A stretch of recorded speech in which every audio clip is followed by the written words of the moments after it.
As you know, this month is Poetry Month in the Garden. So we've been starting each of these lectures with a poem. Today's lecture is The Heart and Joy from a Chinese medicine perspective.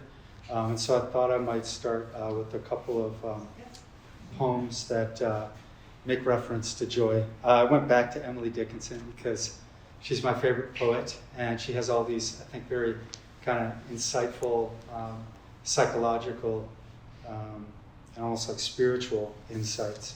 I found a quote of hers that I really liked. It kind of relates to joy and to ecstasy, which is a word that I'll be kind of using during this lecture.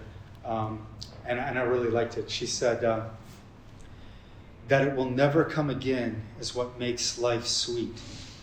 Find ecstasy in life. The mere sense of living is joy enough. And, a lot of her poems, she'll give these very kind of detailed descriptions of bees going about their way or, flowers and whatnot. This kind of intimate relationship with the everyday kind of circumstances of life or the things that she seems to find joy in.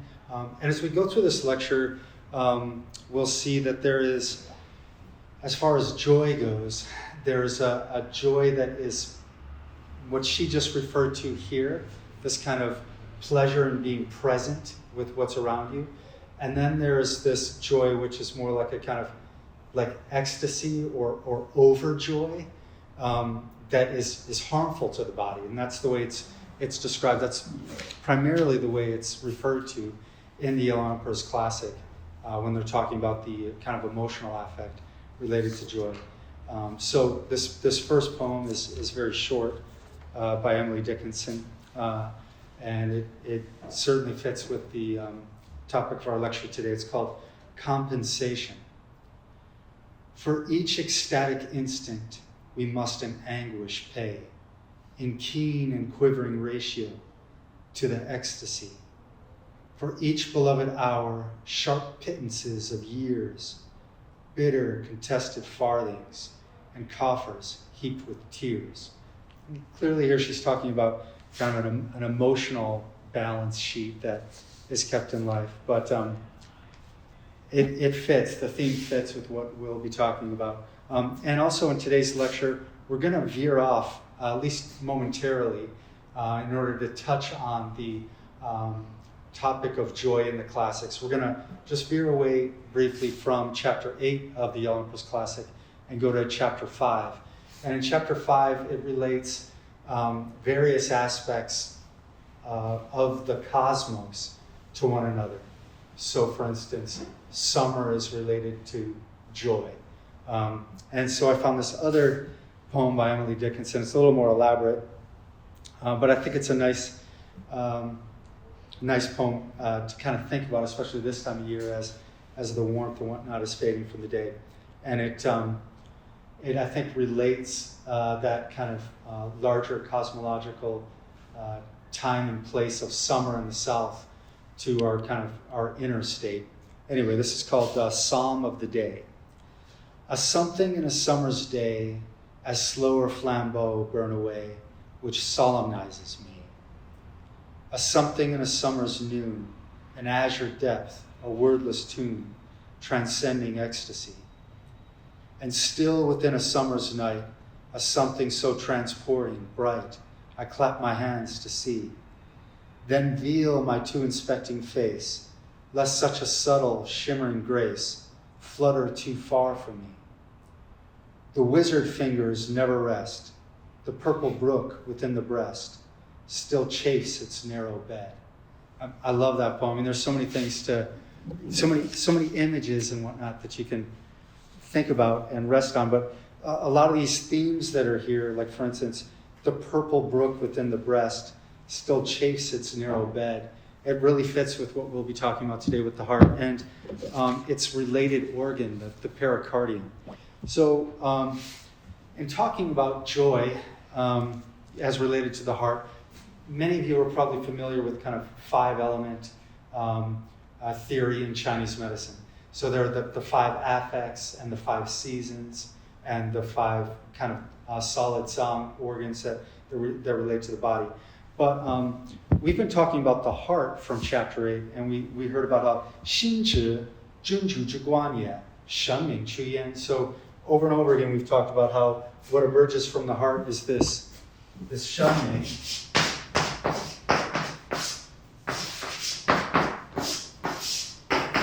And with shen, we have this. This character is often translated as spirit, but it's this, this kind of table that would be put up for rituals with something emerging from it on the left. So some kind of offering or sacrifice, some way of communing with the spirits or the larger cosmos or whatever you want to talk about it. And then this shun here was really, I haven't gone through kind of a detailed breakdown of how this is related to a lightning bolt. So I thought I might kind of do that today. So originally, in its earliest form, in the Oracle Bone script, this was written something like this, which, it looks something like even a child's kind of depiction of a lightning bolt. It was also written like this, kind of more angles. And then there were even some forms that consisted almost solely of right angles. This looks, I think, like a lightning bolt. The interesting thing, too, that apparently the Chinese kind of recognized when you're talking about lightning in nature, even though it often looks like the lightning is coming down, there's actually this reciprocal action. So when you really slow it down, it's not just that the lightning is coming down.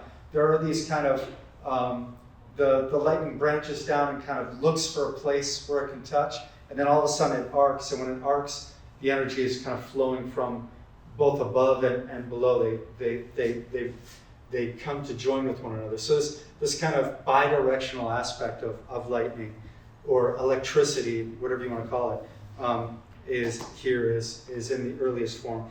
Then later on in the bronze script, it took on a slightly more elaborate form.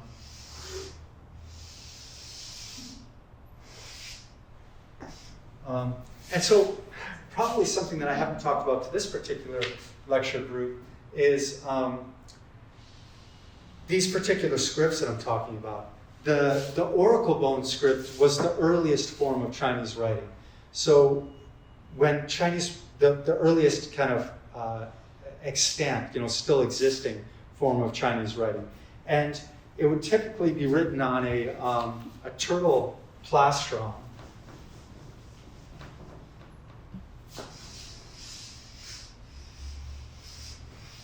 So this would be the bottom part of a turtle's shell. So its legs, well, they're all legs, but its forelegs and its rear legs would be here. And it had this kind of squarish aspect to it. These were used for divination. A small hole would be bored into it, and then it would be scored. And then the question would be written either on the other side or on this side of the turtle plastron, the tortoise plastron. And then some sort of heat would be applied to this hole here. And that would cause a line, one of these cracks to break, to pop. And when it did, it would make this poo, this little poo sound. Which is this character here. This actually has this sound of poo or boo. It's the sound that the crack would make, showing this line, this divination line that would be formed. And this would then go to either a solid line affirming that whatever was asked about kind of would happen, or it would go to a broken line, which would give the answer that it may or may not happen. So there was just a definite and an indefinite. It wasn't a yes or no. And this solid line and this broken line in the oracle, in the use of the oracle bone, these form the beginning of the I Ching. So these trigrams that could be formed, which is this system of these trigrams and hexagrams that could be put together out of these solid and broken lines, they herald all the way back to this use of the turtle shells to kind of augur. The word augur means, kind of foretell the future. But in this case, it also means to drill a hole. In this case, they really were, auguring. They were drilling a hole and applying heat. They're not sure what sort of heat was applied. It was something very hot. They know that. It may have been some kind of early coal with a bellows system, something like that. But it was applied to some source of very high radiant heat, and this kind of crackle form.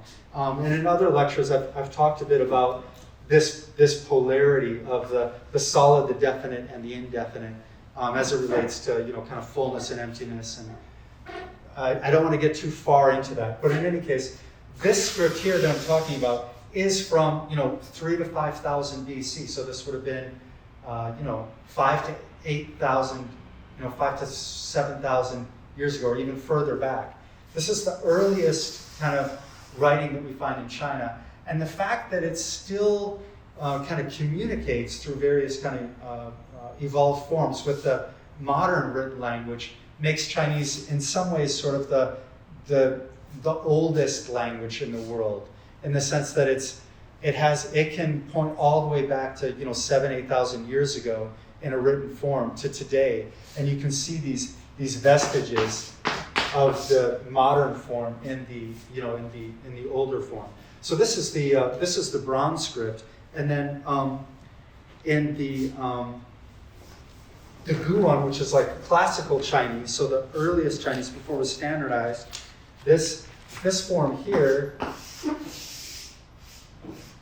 evolved to something like this.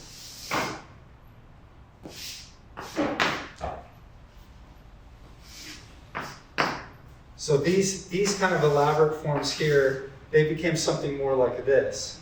And then this became something more like this. You can kind of see how this, if you moved this one up to here, you'd have this form here. That then became this radical, this shun, which is part of the character for spirit. Anyway, in chapter 8, it talks about from the heart that the shunming emerges from it. But wrapped around the heart is a kind of an extraordinary organ in Chinese medicine called the pericardium. And in Western medicine, the pericardium isn't thought of as it's essential for life, but we don't talk about the pericardium much in terms of health and disease. The only time you really hear about the pericardium is, like for instance, with pericarditis, which is when the case around the heart becomes inflamed, and then as the heart beats, it rubs against the pericardium, and it's extremely painful. And it kind of heralds back to this quote from Emily Dickinson, where she says, "The purple brook within the breast still chafes its narrow bed." There is this very narrow, this very small container that's filled with fluid that allows the heart to beat freely. But if it becomes too dry, or if it becomes infected in any way, then the heart can beat against it, and a lot of pain is generated by that. So the pericardium is also listed in chapter 8 as one of the 12 organs in the system of officials. And so even though this lecture is about the heart, I think talking about the pericardium, which is so closely related to the heart, is in order, especially as we attempt to kind of understand how joy relates to the heart. So that line goes...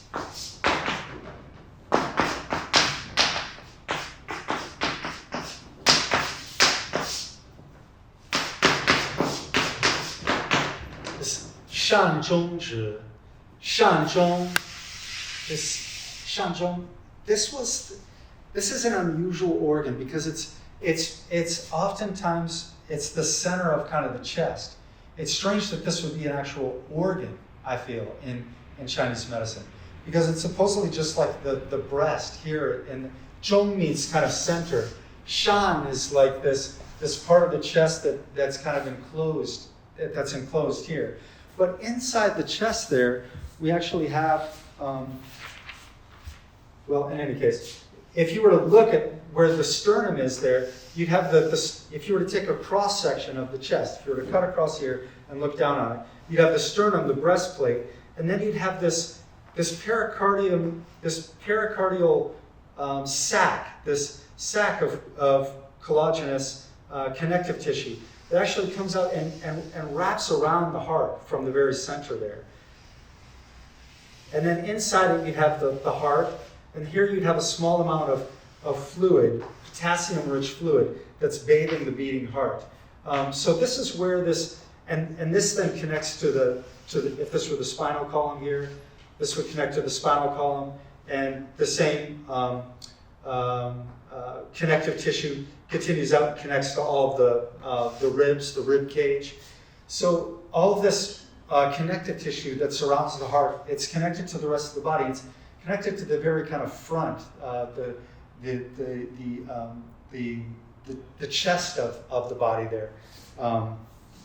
That's 上中指.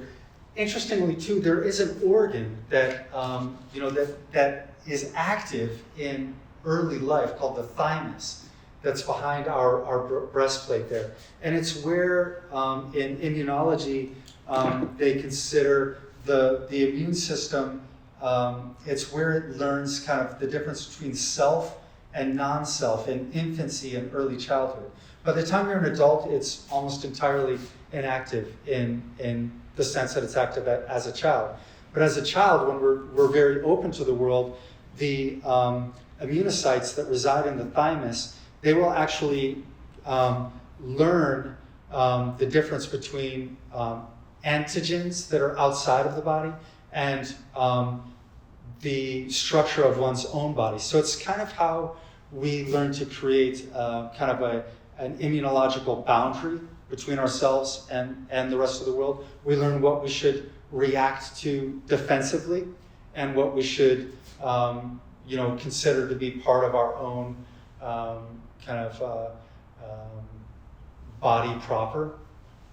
In any case, in Chinese medicine, when it talks about 上中指, it says it's the 诚实之光.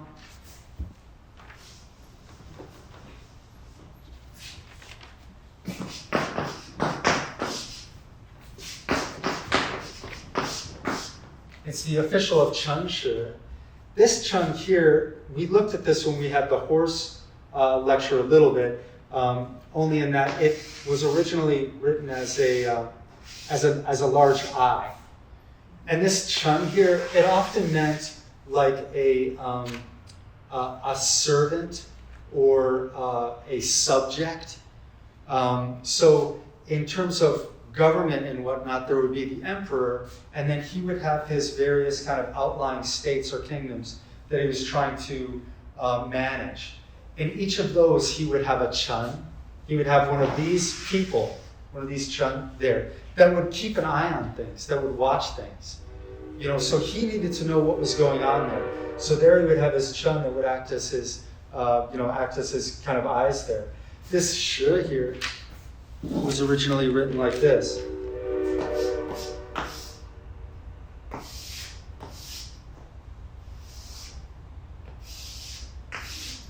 And it was a hand with some kind of writing instrument that carried ink in it.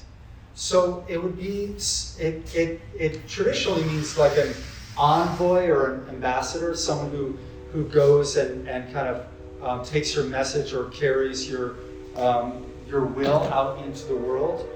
But here it was often something that would be out and written. So it'd be some kind of written decree or some kind of written message that would be transmitted there. So it's the official of this Chen Shi, which has something to do with the actual senses, the ability to kind of receive or perceive the world and know about the world around you. And then this Shi, which is this kind of reliable transmitter of information. But what emerges from it, and then we're getting to kind of the crux of the lecture, what emerges from it is 喜乐.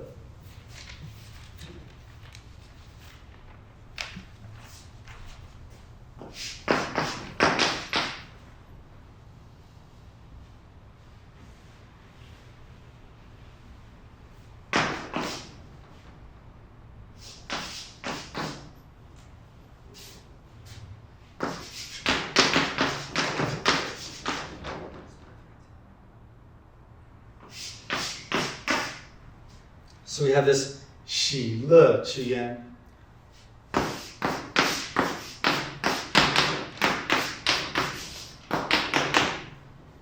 This character 喜, it means joy. You've seen it sometimes written, in black writing on a red background, or all in red cut out as paper. Oftentimes you'll see it where there'll be two of these conjoined, where they'll kind of be joined up like this, and then you'll have these two like so, and then you'll have this one down here. So it's like this 双喜, which is like the pair of joy kind of conjoined, and it indicates like conjugal bliss, kind of the joy of a good marriage or a good wedding. So that's 喜. And 乐 is also joy or kind of happiness. But these two in the oracle bones were similar but different. So this 喜 here was originally written like this.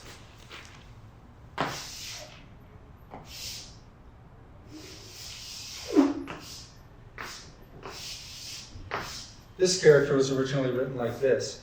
And it depicts a drum, like a kind of large standing drum with some sort of, it might have some sort of elaborate kind of wooden piece or some kind of resonator on the top. This piece down here, you have a mouth. So another version of this was written like this.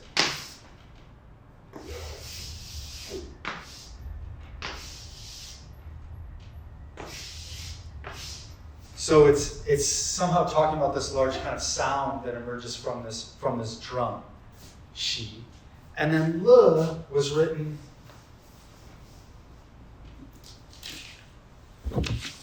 like this, with these string radicals.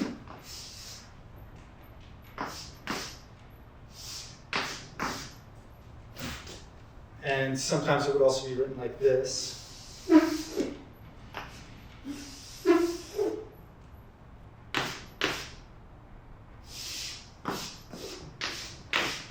But it was also a musical instrument, but it was one that was used with strings.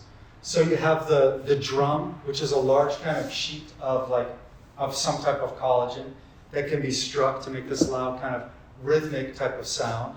And then you had this stringed instrument that was rigged up with a wooden frame and then various strings on it that you could pluck, that could be tuned based on their tightness or their looseness, that would also make these kind of vibrating sounds.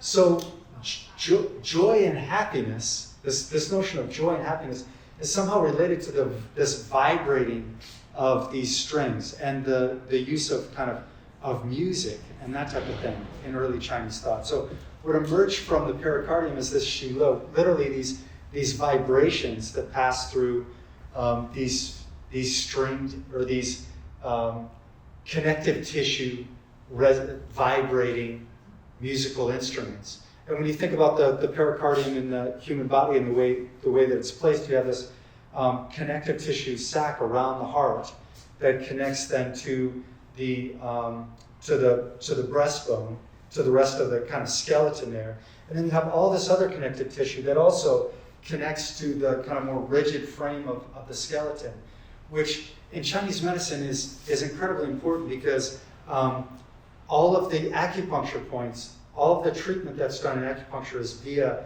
the connective tissue.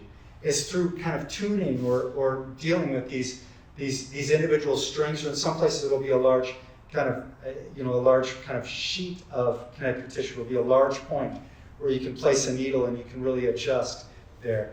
And it talks about 调经, kind of tuning the meridians, and that's how you treat illness in Chinese medicine. So 调 literally means to tune, to kind of adjust. So when you're working with the human body, these individual kind of meridians act like kind of strings in an instrument that need to be tuned. If one is too tight, if it's too full, then it'll be out of tune. If it's too loose, if it's too empty, then it'll be out of tune. So the acupuncturist is always trying to use the needle to adjust those or to help the body to make adjustments to those strings there. So in that sense, from a Chinese medicine perspective, the pericardium as one of the 12 organs is not very strange. If you think about it as the organ, the kind of premier organ that acts as an envoy between the innermost part of the body, the heart, and the outside world, and even the rest of the other organs, as as kind of like a chunshi, as an ambassador or an envoy through which information can be kind of transmitted from the body back to the mind, which is as we've talked about earlier, is synonymous with the heart for the Chinese. It makes a lot of sense. But when we talk about joy in Chinese medicine, it's not thought of as a good thing. So this notion of xi in the Yellow Emperor's Classic, it isn't referred to or thought of as something that you want. It really is a sense of kind of like more of an ecstatic type of joy, as it's talked about here, which is actually it's harmful to the heart. And I can give you some examples from Western medicine too. But first, I'd like to look at chapter 5 a little bit. So, like chapter 8, chapter 5 consists of the Yellow Emperor, and this is true for many or most of the chapters in the Su one, which literally means the simple questions. The Yellow Emperor, Huang Ti, asks Qi Bo or another physician, usually Qi Bo, a question about the body. And then Qi Bo goes into an elaborate answer. But in the 7th paragraph of chapter 5, and chapter 5 itself is the yin yang yin xiang dao len. It's the yin and yang corresponding kind of images, the great treatise of the yin and yang kind of corresponding images. So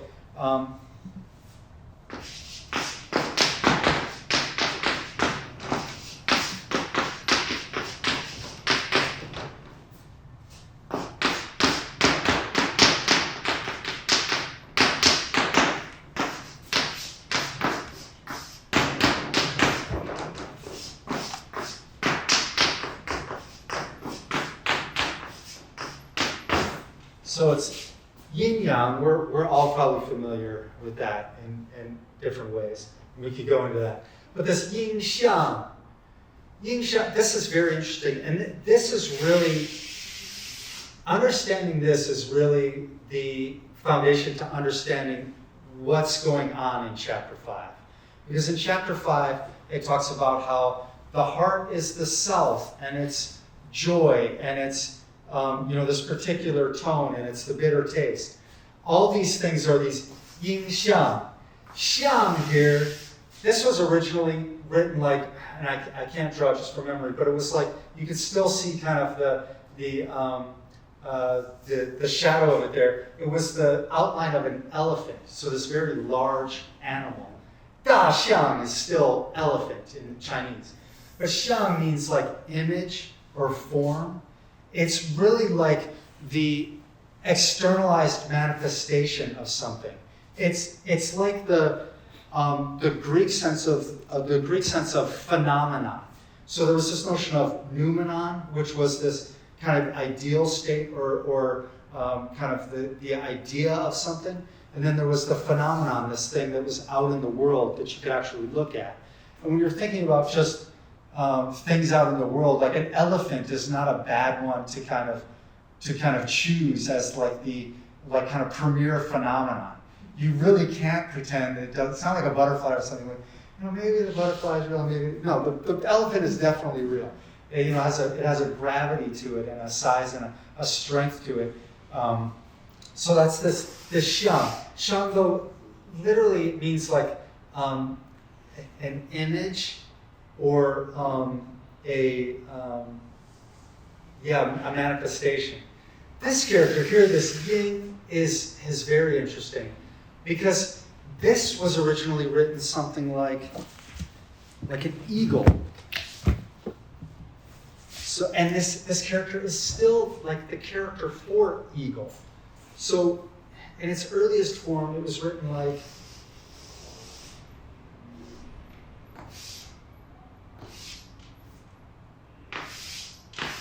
we could go through all the various permutations, but you can see how this could, over time, turn into that. With the addition of some kind of ideas like this is the heart here. But yin means to correspond. It also means to echo, to answer. And here like this,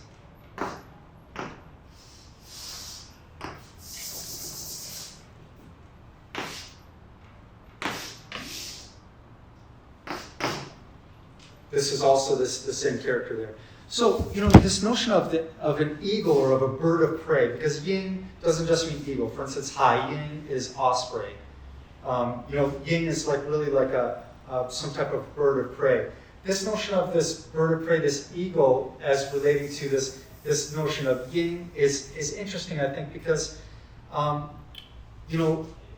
this image here, it shows the eagle somehow in some kind of mew, in some kind of this character here is like some sort of shed that's attached to a building. So a mew is like where you keep birds, and back in ancient times they would keep their birds of prey in these areas there. So for the ruler, for the sovereign, one animal that they had as a pet, and probably the one that would like most notably kind of mark them as nobility, would be these birds of prey that they could keep, that they could go and hunt with. And so when you have a bird of prey, what's amazing about it is that it listens to you. You can actually send it out into the world, and you want it to go and get that rabbit over there that's maybe as far as you could possibly see, it's just a white speck on it, and it almost acts like your surrogate. It acts like an extension of yourself, where it can fly out and get the rabbit and bring it back. There is a YouTube video of these, I think they're Mongolians, that hunt with these eagles. And there's part of this kind of video where these Mongolians go out, and I think it's Mongolians, maybe they're Tibetans, I can't remember. But in any case, they go out and they hunt a wolf with this eagle. So this guy has this eagle, and he manages to kill a wolf with his eagle. But what's most striking about that is how the kind of closeness that you see between the kind of mind of the person who raises the eagle and who hunts with it, and the eagle itself, even though they're very different creatures, somehow they can have sort of the same thing in their minds. The hunter and the eagle can kind of correspond to each other in that way. So it says yin xiang da len. That's this yin. So we're talking here about all these, what's often translated in English as correspondences or correlations. This chapter 5, in most respects, is the foundation for the practice of 5-element acupuncture. It's also the 5 elements in Chinese medicine. It goes back to the way they're described here in chapter 5. So when it gets to the part about the heart, it says, Nan Feng Sheng Re. The south produces heat. Re Sheng Huo. Heat produces fire. Huo Sheng Ku. Fire produces bitterness. Ku Sheng Xin. Bitterness produces the heart.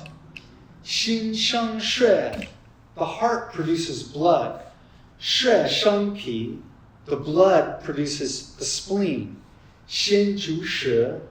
The heart rules the tongue. And then it goes on to say, Qi Zai Tian Wei Ri. In the heavens, up in the sky, it's heat. Zai Di Wei Huo. On the earth, down in the terrestrial realm, it's fire. Zai Qi Wei Mai. In the form of the body, it's the blood vessels. Zai Zang Wei Xin. Amongst the organs, it is the heart. Zai Ci Wei Chi. Amongst colors, it's this kind of red or crimson. Zai Yin Wei Wei. I don't know how to pronounce it. I don't know how to describe it, but amongst sounds, it's the Wei sounds. This particular tone. Back in the day, they had particular tones that they would use that corresponded to the different directions and whatnot. Somehow they were tuned to like the cosmological constants. 在声微笑, amongst the sounds that people make, it's laughter. 在变动微笑, it's like amongst movements, it's like summer.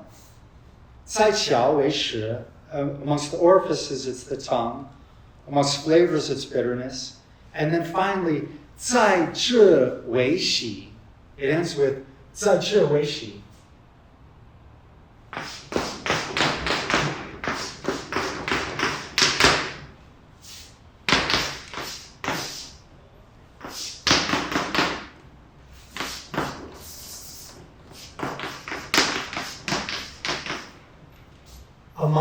Amongst 这, it is she, it is joy. So here finally we come to this notion of joy amongst all these different kind of cosmological manifestations of whatever the self is. So they talk about it being the self, and it's summer, and it's the heart, and it's the color red, and it's the tongue, and it's the bitter flavor, and it produces the blood, which then produces the spleen. It's talking about all these things that are to the modern mind are unrelated. You know, how is it that the heart is the self? How is it that the bitter flavor relates to the heart? To the early Chinese thinker, at least to Chibo, as he's answering this question about correspondences, they're all kind of one thing. What that one thing is really kind of maybe defies, because these are all simply manifestations, kind of corresponding manifestations. We don't really get to know what that thing is inside of all of those things that links them all together. They're linked together, but we don't know if there's some kind of central entity that's sort of emanating its shadow out into all these other aspects of the world, or if it's simply that they're all kind of lumped together as a, you know, kind of categorically. So 这, this character 这, this is often thought of as the will. So it's actually, we talk about the shen. The shen resides in the heart. The shen resides in the heart. And it's like the spirit or whatnot. But amongst the other organs, each other organ also has its own zhe. In the kidneys, its zhe is, you know, the kind of will or whatnot of the kidneys is the zhe. In the spleen, it's the yi, which is the intention and whatnot. I don't want to get into all that, but in any case, this character zhe is interesting because it gives a particular place in the heart, in the mind. It's like kind of position or whatnot in the mind is joy, is shi. And then, so it ends with this kind of innermost, most ephemeral aspect of joy. And then it starts the next kind of section by saying,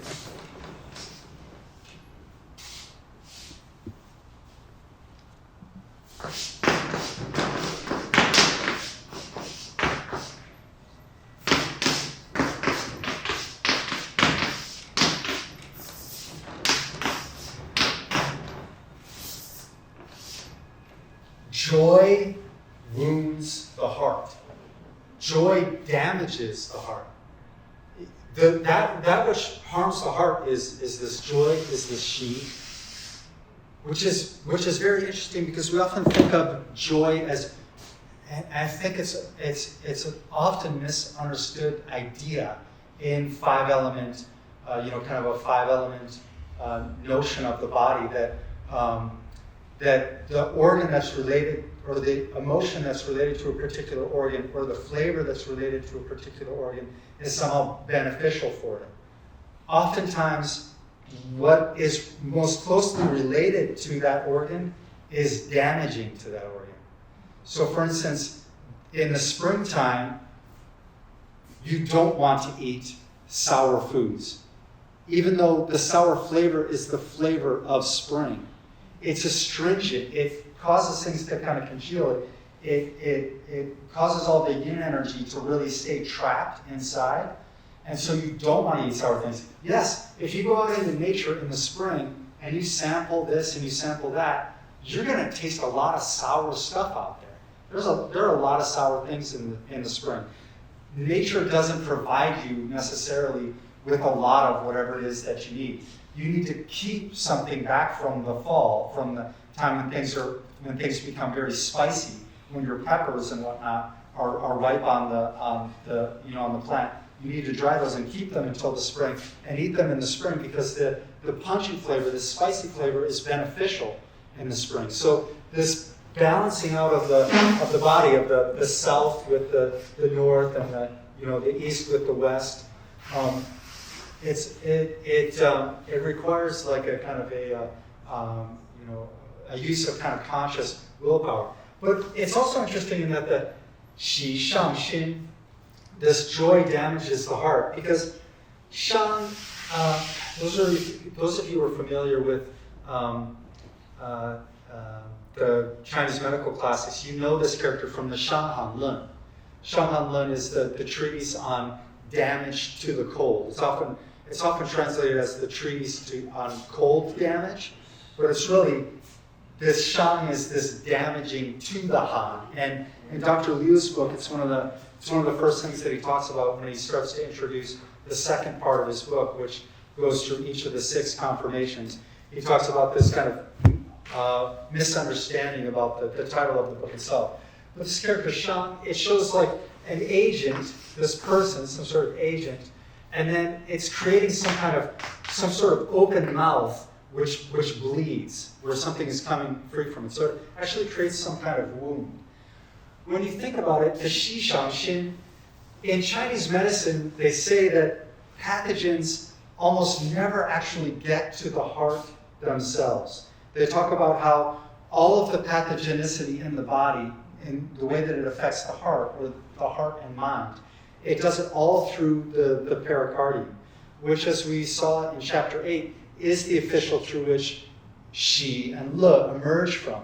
So this joy, this kind of transmission of these vibrations, this excitement of these kind of stringed instruments being played, that's how the heart is damaged, is through this kind of transmission of information via the kind of information that's passed along through the kind of collagen matrix there.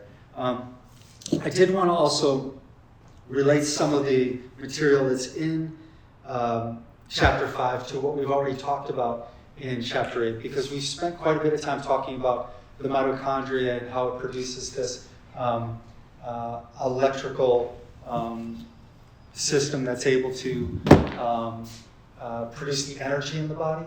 But the mitochondria are also what are creating all the heat in the body. So there is the kind of incidental production of heat in our bodies, but the body, each cell is also able to uncouple this kind of electrical, this protic gradient, the hydrogen chemiosmotic gradient from the production of ATP. So rather than produce an energy substrate that can later be used, it can simply run itself and produce heat. And so, for instance, these Tibetan monks that can go out into the cold and melt the snow around them after a time, they've developed, their physiology has changed to the point where they're burning more of this, what's called brown fat in the body. So it's a use of fat it's a way that the body can adapt to burn fat that rather than producing energy, it simply produces heat in the body. I was just kind of curious. I was like, and I often do this when thinking about these things. And so I looked at both, I thought, kind of what plant or what flower kind of most, to my mind, most represents the heart. Like what thing out in the world, in the living world, kind of most represented the heart to me. And personally, I thought of the lotus. This lotus flower. This is the first thing that I kind of thought about. And in a lot of the spiritual iconography, the lotus is shown as this kind of embodiment or epitome of this kind of compassionate but also conscious energy in the world. The lotus is unique from other plants in that it also can produce heat. What probably isn't really known is the lotus flower and the stem. It will uncouple its kind of mitochondrial function, and it will do that in order to create heat. And there are various theories as to why it does this, but it's like our own kind of living tissue that is warm. It can create an actual warmth out there in the world, and there are only a couple of other plants that do this. Like for instance, skunk cabbage does it, that we have here. It does it to melt the ice so that it can come up in the early spring. And there was some other plant. The corpse flower also produces it. And the idea there is that it's creating a warmth and a smell that smells like a cadaver rotting. So a lot of these insects that are typically looking for a rotting body will instead come to this corpse flower and will help to pollinate that way. But the lotus, the idea there is that it creates an environment where insects like to copulate. This is one idea. Is it because insects like a kind of a warm environment in which to copulate. So they'll wait until a particular time of year to do it because they're just out there. There's no heating system. But the lotus, which goes up into the light and then furthermore produces this heat, becomes this kind of warm place for these insects to come to copulate and to reproduce, and it will thereby kind of reproduce that way. Also, another idea was that some of the aromatics in the lotus are then released through this heat. They become more volatile and whatnot. But I thought that was very interesting in our discussion of the mitochondria, that the lotus has this kind of this close or this unique relationship with its own mitochondria, and then it can create heat. The lotus seed itself is also seen as a medicinal herb that can, calm the mind, kind of calm the heart, help to contain the spirit. So it allows us to sleep better and to have kind of better dreamless sleep. But then I was thinking about just, ecstasy and joy and how that would kind of harm the heart. So I just Googled ecstasy effect on the heart. And what came up was all of these medical papers about MDMA. So it wasn't talking about the ecstasy that I thought I was searching for. I was thinking about joy. It was talking about the drug ecstasy, which it causes two things. One, it uncouples the mitochondria. It uncouples ATP production from the mitochondria. So that's why I've never taken ecstasy. I have no problem if you have, but I haven't taken it. But apparently people tend to get very warm.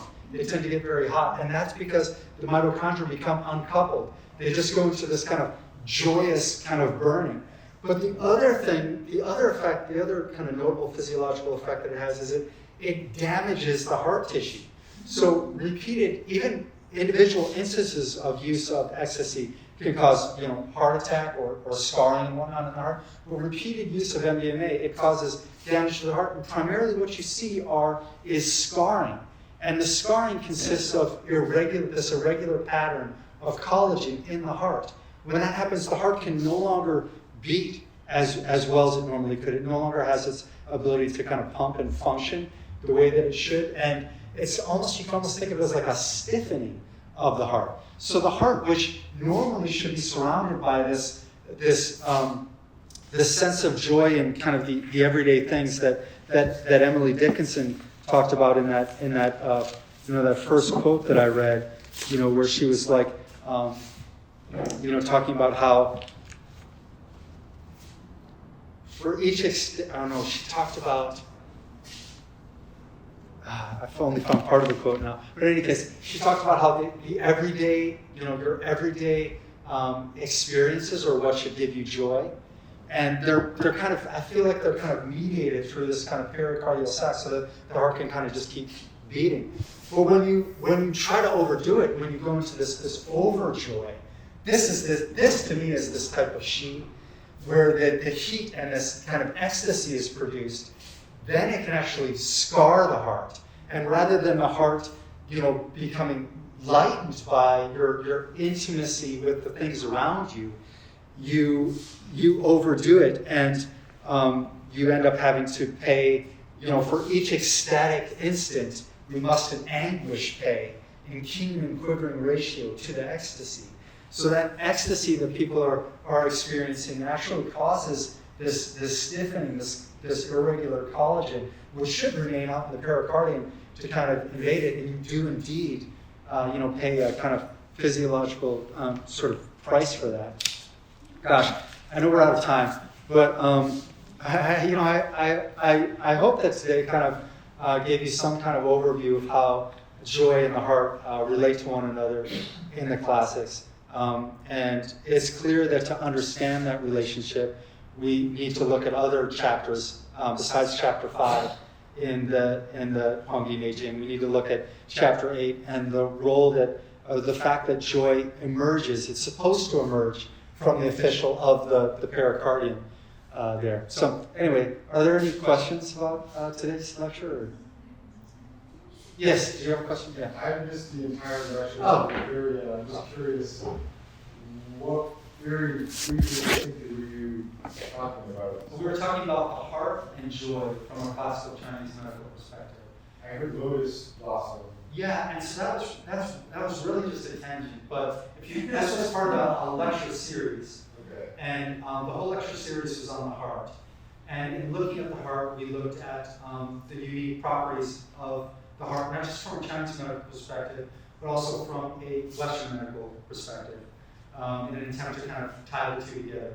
And the heart in Chinese medicine isn't simply the physical organ of the heart. Xin also means mind.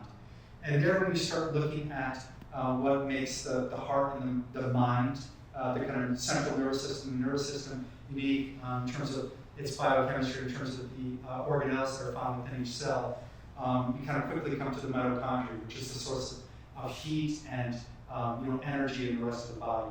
So what's interesting about the lotus is that unlike other plants, all plants have mitochondria in them, but the lotus is actually able to uncouple the production of ATP, which is the energy substrate of the body, from the electron transport chain, from the activity of the electron transport chain, in order to produce heat. So unlike all the other flowers that you see, the lotus is actually able to get warm. It's actually warmer.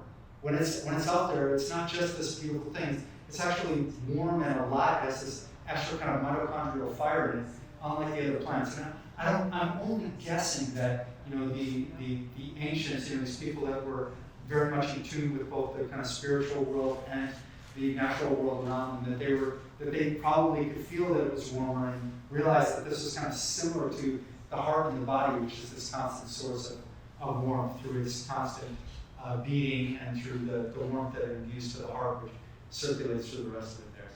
So You eat the lotus blossom? you can eat lotus blossoms, but typically in Chinese medicine, it's, for instance, in the Shenhong Ban Cao Jing, the earliest form there talks about the stalk, the lotus stalk. That was used, and but more often today in traditional Chinese medicine, in TCM, and in your Chinese medical apothecary, it's the lotus seed which is eaten, or the lotus floss, the kind of individual stamen there, and they both have effects that relate back to the heart, and we could relate them into this lecture. It would probably be a topic for a future lecture, so I may continue with that. One final question. This is a book on your table. Oh, so this is a book I keep referring back to. It's by Liu Li Hong. It's called Classical Chinese Medicine, and it's an excellent introduction to Chinese medicine if you want to look at kind of a classical Chinese medical perspective. So he looks at the Yi Ching, commentaries on the Yi Ching, he looks at the Yellow Emperor's Classic, he looks at in great detail at the Shan Han Lun, Zhang Zhongjing's book, the treatise on damage to the cold, and so if you can get your hands on a copy of this, I highly recommend it. I also translated it, So I don't get any royalties. I was paid a flat fee. So my only kind of best interests are egoistic rather than financial, but equally compelling, I'm sure. But it's also a very good book. And Heinrich Fruoff, who teaches at the National University of Natural Medicine, and who was my mentor through grad school, edited the book. He's also the person who gave me the opportunity to translate it. So you're very welcome. Yeah. Oh, are there other questions? Yeah, all the time. Are you doing more lectures like this? How about this? Could you send Maggie an email and just be like, oh, damn, that lecture. I want to just come back. All my friends are getting memberships now. Just lay it on thick and maybe she'll, because she's overloaded and they have a really cool kind of program already going. So like this week they have like bona fide events, these like poetry events and things. So I'm kind of a sideshow, just sort of like, and so do me a favor. Yeah, thanks. I appreciate it. I love lecturing. I greatly prefer it to really anywhere else in town. So, any other questions? Well, thanks so much for coming. I really appreciate it. Thank you. Really appreciate it.